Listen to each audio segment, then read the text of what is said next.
Okay, it's Thursday, January 26th. This is an end of the day SPY recap, and today on the daily chart, we end up with what looks like a momentum hammer bar to the upside.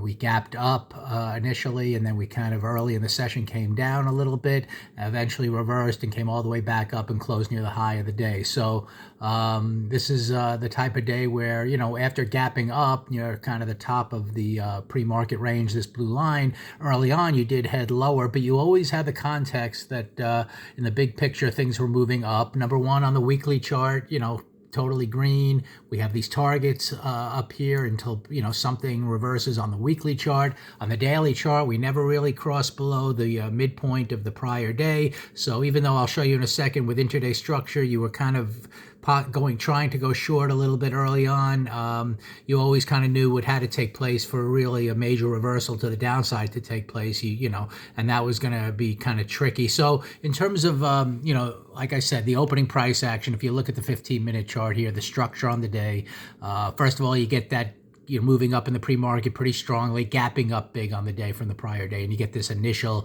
shooter bar right out of the gate. So there was an opportunity to try a short trade. Again, doing that, you kind of were expecting it to kind of come to those pre-market lows, maybe to take out some stops, and there was a good opportunity, to do that. It moved down enough. I happened to buy some puts, and I scaled out, and then I kind of broke even on the second half of the trade. Then, once you saw this inside bar here, I kind of knew that we didn't quite reach the pre-market lows yet, and it's not the greatest, strongest reversal signal.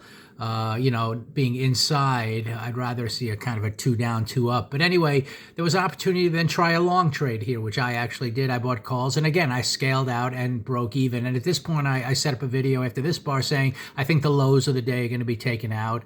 And I actually looked at NVIDIA as a stock to go short here. And I always knew that, we really had a lot to go short. High probability you're going to take the lows of the day and maybe this pre-market lows, but whether you're going to continue or not, that was the thing that it was kind of tricky. And quite frankly, I've seen this kind of thing a million times where you kind of have one, let's say it's a big gap up, but an overall up bias on the day because you're way above the midpoint of the prior day. This this one push down, pause, two pushes down.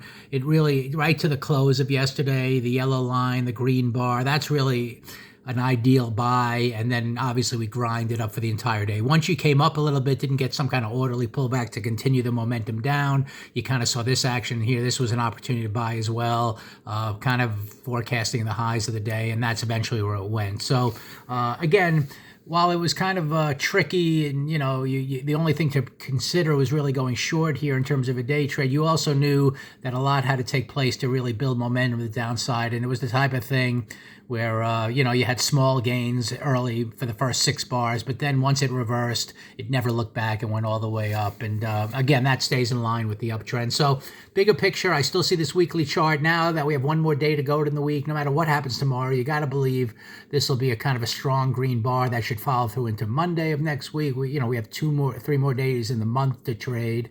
The monthly chart, where is that? That's kind of looking like we're going to end up with 3 days to go. Unless we really have a big move up, we can get a 2 up bar. We'll kind of be inside by the end of January, but closer to the high. So I think in February, we look at these, you have 3 bars here. So you're going to probably take those out. The question at that point, if that happens in February, you're going to continue all the way up here, or you're going to maybe at that point fail and start down. But a lot has to happen to turn the trend down now. You're going to have to get to the midpoint of this bar and everything else. But that's starting out next week. So for now, the weekly chart, we've always felt it's been up, since this 2 up down here. So it's been almost a month now, and we're working towards those highs. And that's why you're kind of biased to the upside. Today, always a little tricky when you gap up. Look at this move. It's almost a straight move up here on the 15-minute chart.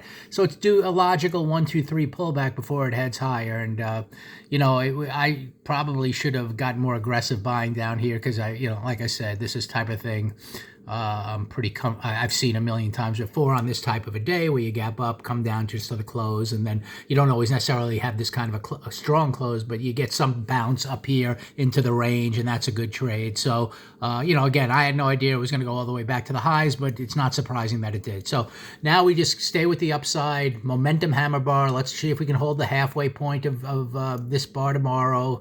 We should follow through a little higher. Week should end green. That should lead to green into next week. This target looks pretty, we're definitely, that's in the sights. So one way or another, it's going to get there. It might not be straight up, but keep that in mind. And when you have this uptrend, that's what I've mentioned this on the prior videos, whether it's on the daily chart, getting a kind of a 2 down, 2 up, or when you have all these green bars intraday, you're looking for various broadening action to the downside as good entry points to get back to the long side. It's a whole nother topic, but I mean, that's kind of what's developing here on this uptrend that doesn't go straight up day after day after day. You get a little broadening action in the short run. This move down, there was a move down today, but eventually they resolve back to the upside. So anyway, that's what today is. Everything's still strong green, bigger picture targets up here. And there was a way to, actually take advantage of this early price action. But obviously, it did reverse and work back towards the highs eventually. And this was the point in here where if you just didn't want to go short because you had the bias to the upside, this was the area here that would have alerted you to try a long trade if you waited that long, and then you had the rest of the afternoon to take advantage of it. So let's see what happens tomorrow.